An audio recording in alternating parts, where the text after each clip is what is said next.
আসসালামু আলাইকুম। আমি মোহাম্মদ ওবায়দুল পলাশ। আমি জব করি এফএক্স ফুডওয়্যার লিমিটেডে। আমি মেইনলি ইঞ্জিনিয়ারিং ব্যাকগ্রাউন্ডের। তো আমি কাজ করি কোরআন ডেভেলপমেন্ট ডিপার্টমেন্টে।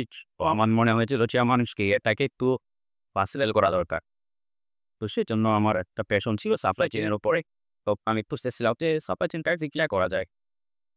জায়গায় ওপেন দেওয়ার পর পিআই চ্যানেল সম্পর্কে জানতে পারলাম সেও এখানে কিছু উপরে ক্লাস হয়। ওইটা আমার জন্য পজিটিভ ছিল যে আমি করতে পারবো। আর পরবর্তী আমার কেরিয়ার সুইচের ক্ষেত্রে আমি সাপ্লাই চেইনে জব করতে পারবো। এই জন্যই আমি মেইনলি সাপ্লাই চেইনে আসা এবং বুঝি যে আমাকে সাবসিডি দিয়েছে শুক্রবারের ক্লাস হওয়ার কারণে সেইটি। আর তো এইখানে ক্লাস করে যেহেতু এই দেশে জব করেছি কামগুলো জেনেছি, বাট সত্যভাবে জানতাম না। এখানে আসার পর আমি একটা পিডিএফ জেনেছি এবং আমার প্র্যাকটিক্যাল লাইফে ইমপ্লিমেন্ট করতে পারবো আশা করি।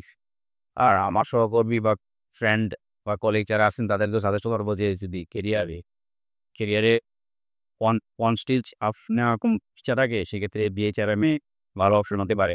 বিকজ এখানে প্র্যাকটিক্যাল ক্লাস হয়, ফিজিক্যালি ক্লাস